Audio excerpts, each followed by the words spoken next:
is one of the great American sagas. Some say the greatest. It started humbly on the night of February 11th, 1847, in a small red brick house in Milan, Ohio, the home of the man who ran the town shingle factory. On that February night, he sat in the parlor of his home. In the bedroom, his wife lay awaiting the birth of her 7th child. Death had claimed earlier children. So that the father's prayers filled the anxious hours until the father inscribed the name of a healthy, husky boy in the family Bible. Humble beginnings, but not poor. The Edison children were reared on good food and the good book. They were all good, hard, common-sense kids, said the neighbors, except for young Tom. They called him the curious boy, meaning he had too much curiosity about things. When he was 5, they found him sitting on some duck eggs to see if he could hatch them. It was possibly his first experiment. It was not successful. When the family moved to Port Huron, Michigan, the curious boy started school. He exasperated his teacher. The boy is backward, the teacher complained. All he does is ask questions. Nonsense, said the boy's mother. I'll teach you myself. And she did.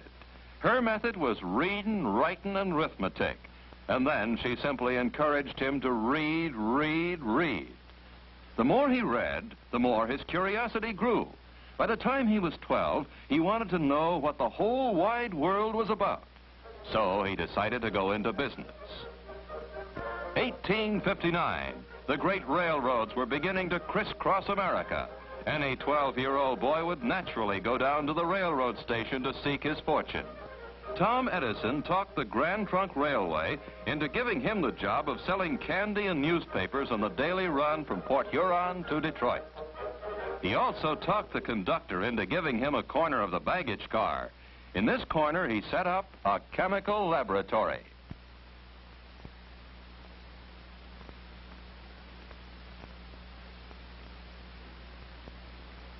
His curiosity didn't stop at chemistry.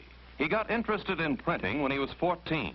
So he set up his own printing press and started the first newspaper ever published on a railroad train, anytime, anywhere.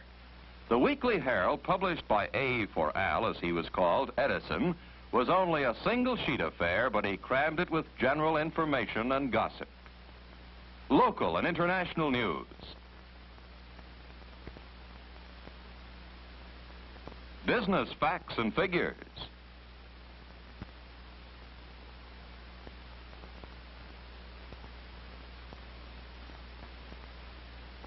Vital statistics. Philosophy. Reason, justice, and equity never had weight enough on the face of the earth to govern the councils of men. But at the height of his success as chemist, candy butcher, publisher, philosopher, 2 accidents occurred. First, he became partially deaf. Deafness drove me to reading. My refuge was the Detroit Public Library. I didn't read a few books. I read the library.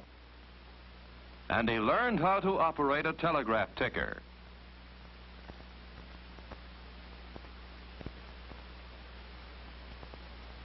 The second accident occurred when one day his chemical jars broke open and set fire to the baggage car. The conductor put him off the train together with all his chemicals and his curiosity. He was 16 years old now, an unemployed candy butcher and newspaper publisher. But he'd also learned how to send and receive messages over the telegraph ticker.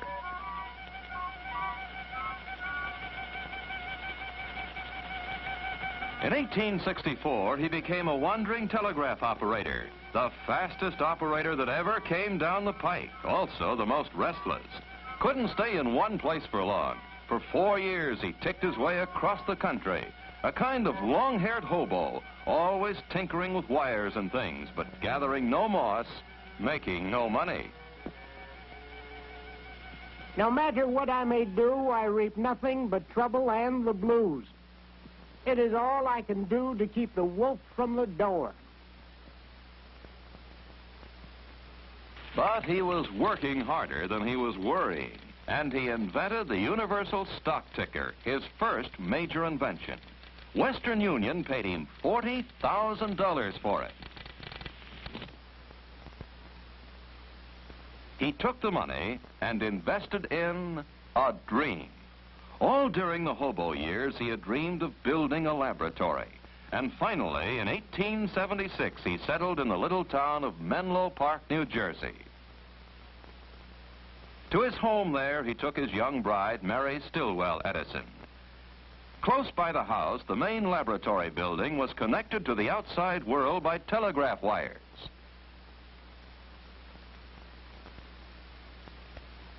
The chemistry lab was the little candy butcher's dream come true. He filled his lab with the best technicians and the best machines money could buy. He was the first man to conceive of an invention factory, a hive of specialists on a belt line. At the top of the line was the old man, as they called him even then, supplying the ideas and the inspiration. He announced to the world, I produce a minor invention every month and a major one every 6 months. It was no idle boast, and the inventions started pouring out of Menlo Park. To his deafness, he attributed one of his early contributions. When Bell first worked out his telephone idea, I tried it, and the sound which came through the instrument was so weak I couldn't hear it. I started to develop it and kept on until the sounds were audible to me. My improvement, the carbon transmitter, made the telephone possible. The repeating telegraph was a machine which automatically took down telegraph messages for relay at high speed. It consisted of a piece of thick paper which spun around a blunt needle, which made dot and dash indentations on the paper. One day, Edison was tinkering with the machine. The paper disc started spinning too rapidly, and through his deafness, he heard a strange sound.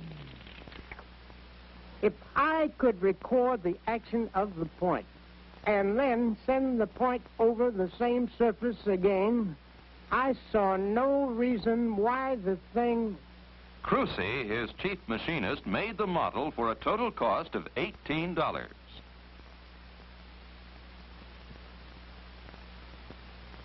A group of assistants gathered around the old man's desk. None of them knew what the fantastic-looking thing was supposed to do. They stood silently while Edison took a piece of tinfoil, inserted a mouthpiece on the contraption, and then, to everyone's astonishment, started reciting these momentous words. Mary had a little lamb, its fleece was white as snow, and everywhere that Mary went, the lamb was sure to go. I made a bet of 15 cigars that the machine would talk back to me.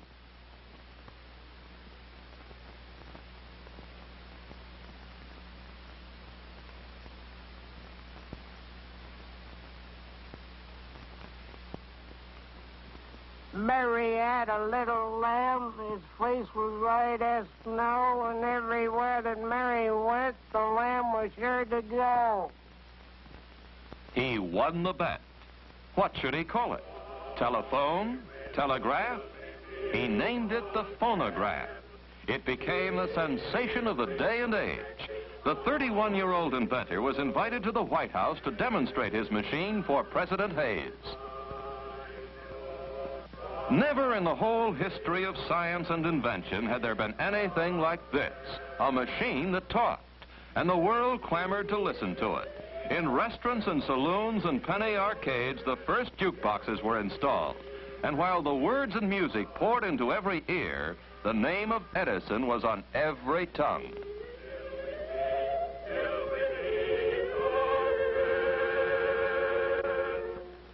A philosopher of the time said it was the era of the nickel in the slot machine.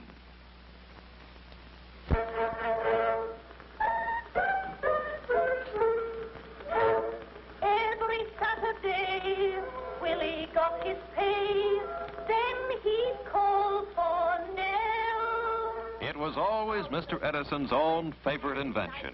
He was always bubbling over with new ideas for it, new applications. On Nellie's little hat, there was... He had hoped the little box would be a great educational device, recording the Washingtons and Lincolns for posterity. But what the public wanted from it was entertainment. And the great names of the entertainment world hastened to oblige. Rachmaninoff, Metzenauer,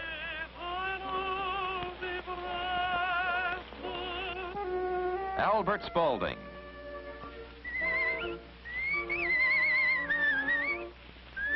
and even Sybil Sanderson Fagan, the whistling artist.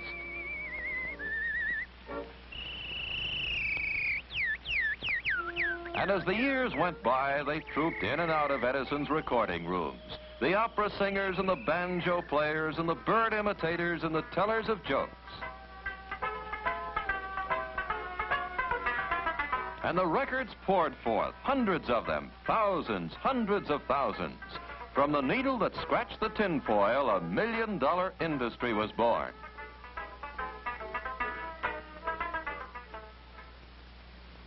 Shortly after the world had seen the wizardry of the invention of the phonograph, the Wizard of Menlo Park started a fresh notebook. It was the first of many on a new subject.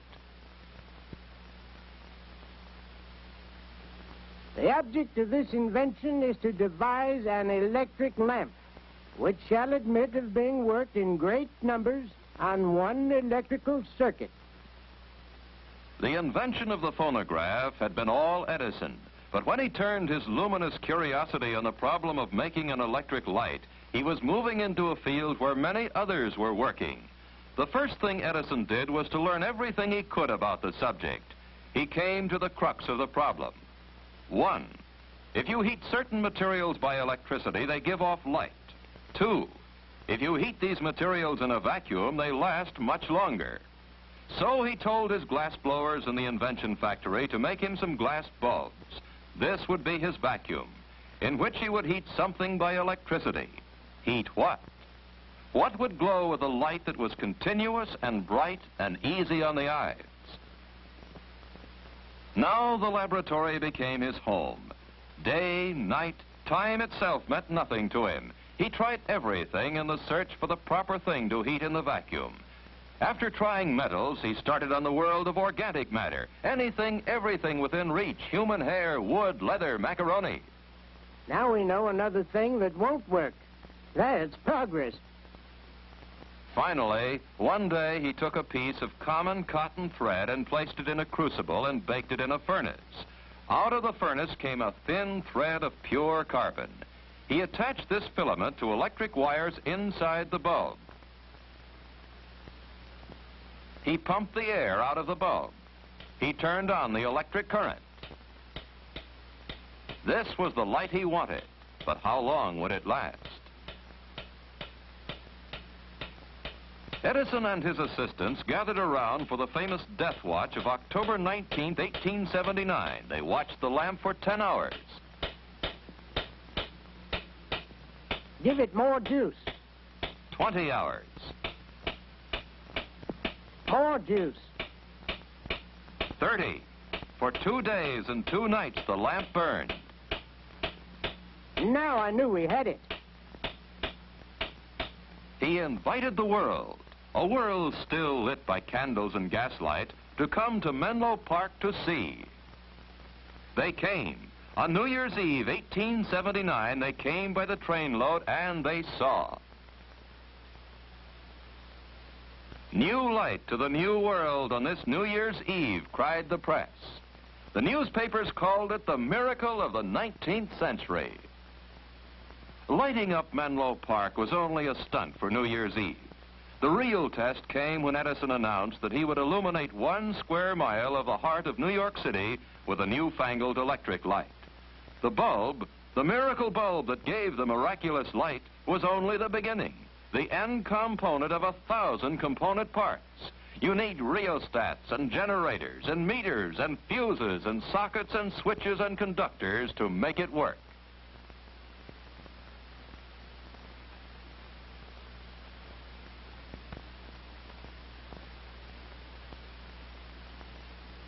The incandescent light was not one, but 360 different inventions all welded together. To lay his lines and cables, he had to dig down into the bowels of the city. Edison himself supervised every move day and night. In later years, he was to say, "This was the greatest adventure of my life." To make light, you need power. He took a building on Pearl Street in Lower Manhattan and turned it into the first power plant for electric light in the United States. It started with coal furnaces in the basement. The coal made steam.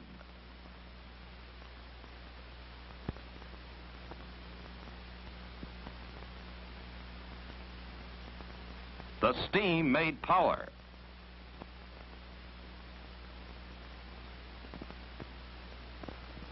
The power turned the generators.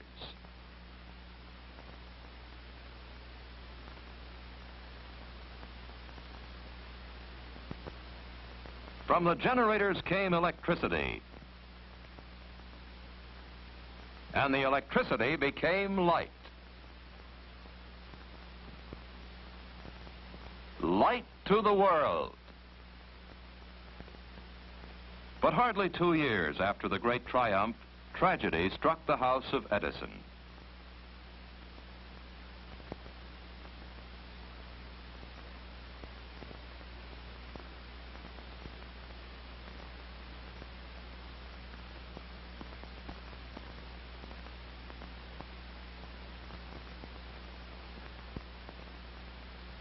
He tried to lose himself in work, but to the great giver of light, Menlo Park was full of shadows now.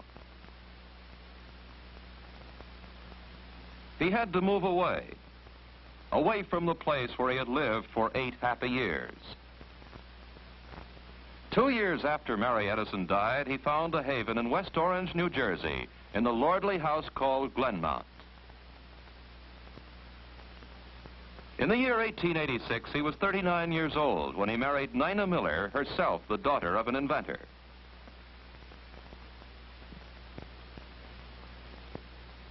My later courtship was carried on by telegraph. I taught the lady of my heart Morse code, and we got along much better than we could have with spoken words by tapping our remarks to one another on our hands. Presently, I asked her thus if she would marry me. The word yes is an easy one to send by telegraphic signals, and she sent it. And here he took his new bride to live. Beyond the fields of Glenmount, just down the road, he built his new laboratory. Brick this time, the finest invention factory in the world, the big brother of Menlo Park.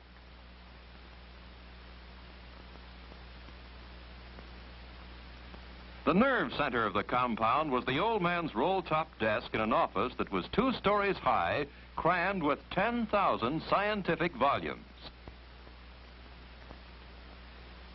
It was his combination office, laboratory, studio, library, and bedroom. On a small cot, he took his famous cat naps. I never found need of more than 4 or 5 hours sleep in the 24. People talk of loss of sleep as a calamity. They better call it loss of time, vitality, opportunity. No matter how hard he worked, he could always find time for his children. When they were away, he wrote them playful letters to be read in a mirror.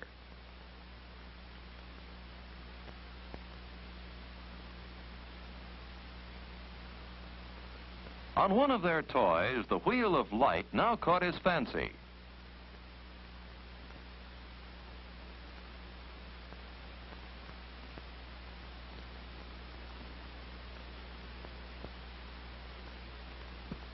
It occurred to me that it was possible to devise an instrument that should do for the eye what the phonograph did for the ear.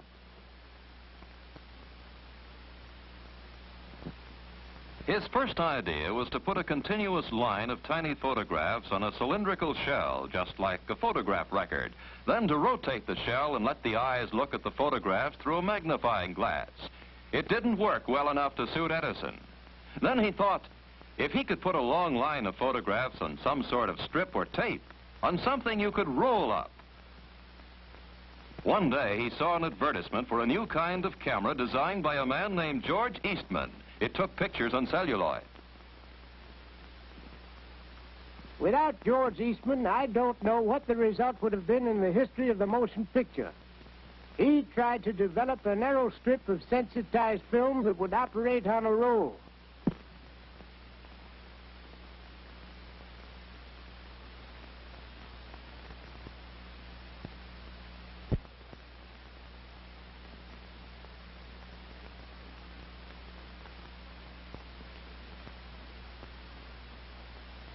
Observe, says the legend, that each picture has a slight change of position as it passes the point of vision.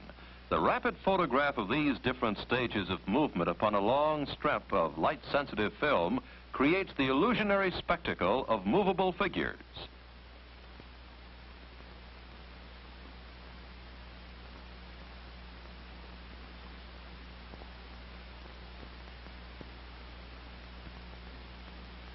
In order to see the figures move, you look through the magnifying glass of a peephole machine.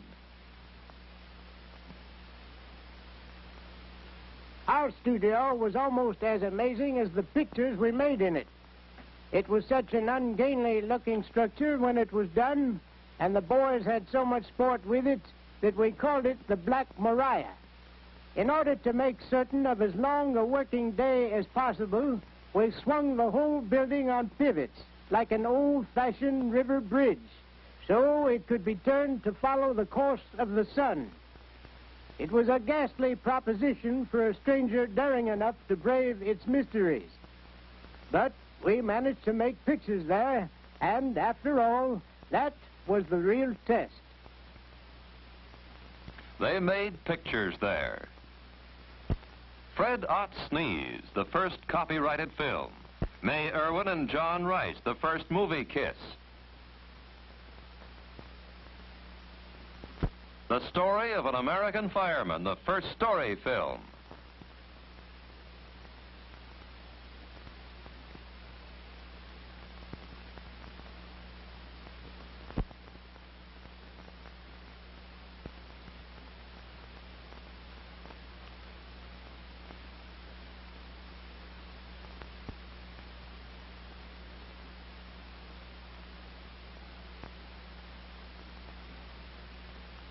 Did you know that one of my first thoughts for the motion picture was to combine it with the phonograph?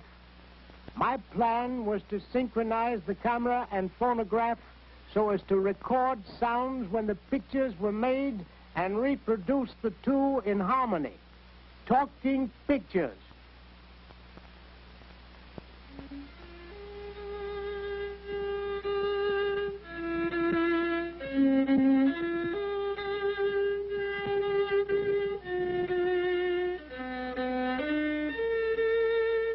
Through a projector in his office, he showed the first home movies.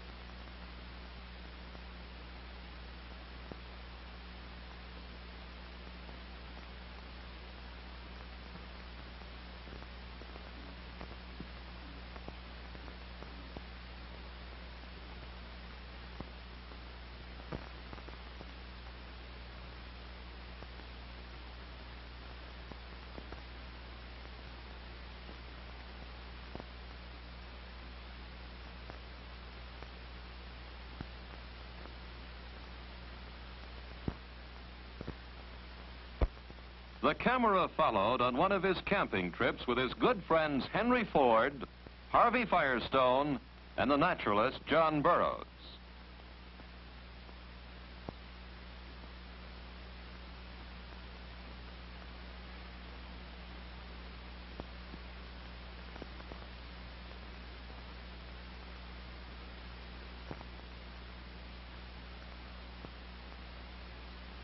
But in the ripe years of his life, he found it good sometimes to rest from the hard job of being a wizard. At his winter home in Fort Myers, Florida, his family and friends would gather round. What do I think of Einstein's theory? I don't think anything of it, because I don't understand it.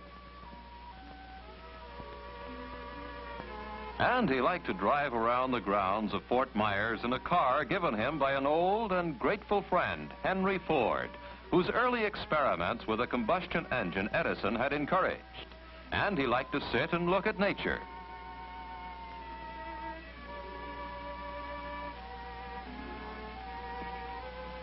Good day for an angel's picnic.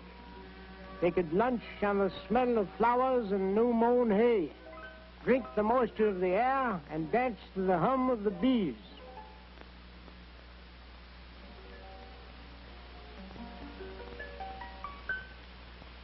But even in Fort Myers, he couldn't sit still for very long. Close by his home, he built a small laboratory. His friends Ford and Firestone had presented him with a great challenge. Could he find a domestic source of natural rubber?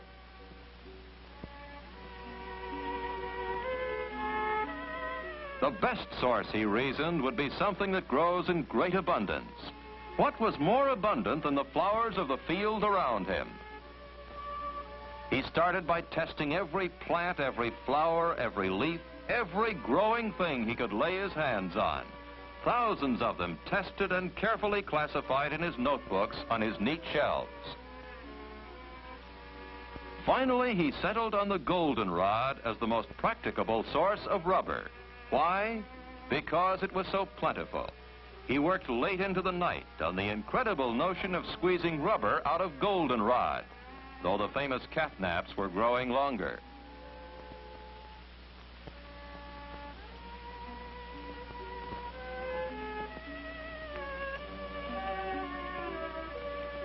He didn't give up until, out of the lowly goldenrod, he actually produced his last legacy to humanity. His desk at the West Orange Laboratory is, as he left it, crammed full of innumerable projects, improvements on the old inventions, plans for many, many new inventions, telephone, telegraph, dynamo. He had taken out the incredible number of 1,097 patents in his 84 years of life, and still he could envision with youthful fervor. When I look around at the resources of the electrical field today, I feel I would be glad to begin again my work as an electrician and inventor. And we veterans can only urge upon our successors, the younger followers of Franklin and of Kelvin, to realize the measure of their opportunities and to rise to the height of their responsibilities in this day of electricity.